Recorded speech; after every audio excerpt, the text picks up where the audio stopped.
le Dr Gorgen, je suis directeur médical au centre hospitalier de Luxembourg, qui est un hôpital public. Je suis évidemment confrontée régulièrement avec les enfants qui sont atteints d'un cancer au sein du service national de l'oncohémato-pédiatrique. Le premier choc, c'est l'annonce. C'est un moment très dur, très difficile pour les familles à vivre. Et là, vraiment, la Fondation, elle intervient dans tout ce qui est administratif, parce qu'à ce moment-là, on ne pense pas au congé parental, au congé du papa, au congé de la maman, etc. Toutes ces paperasseries qu'il faut faire à ce moment-là, c'est la Fondation qui les aide. Le traitement, c'est un enchaînement d'épisodes.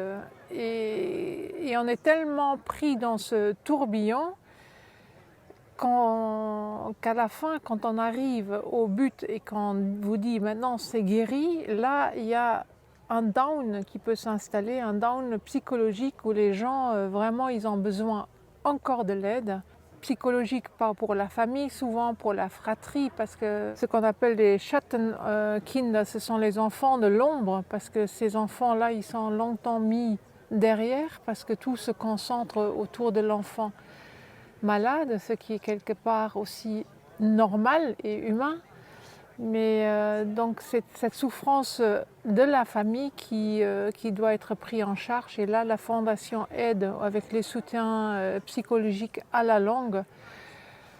Et puis il y a cette partie recherche pour avoir des médicaments qui sont plus innovatifs pour les enfants, parce que pour les enfants, on utilise encore beaucoup des anciens traitements, parce que le cancer chez l'enfant, c'est une maladie rare, et les maladies rares, c'est pas tellement lucratif, si on peut dire comme ça, pour les firmes pharmaceutiques. Donc le développement dans les firmes pharmaceutiques, ce n'est pas poussé.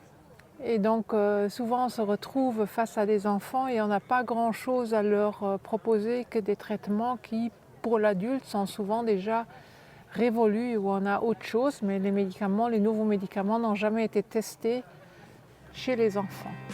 Donc le rallye du cœur, je l'ai découvert récemment parce que ça vient de France. C'est la première édition qu'on fait ici au Luxembourg. C'est une initiative très belle et qui va certainement plaire à beaucoup d'enfants qui vont être illusionnés, pas seulement l'enfant malade mais aussi les fratries, pour passer vraiment une belle journée plein d'illusions. C'est ce que moi j'attends de ce rallye du cœur.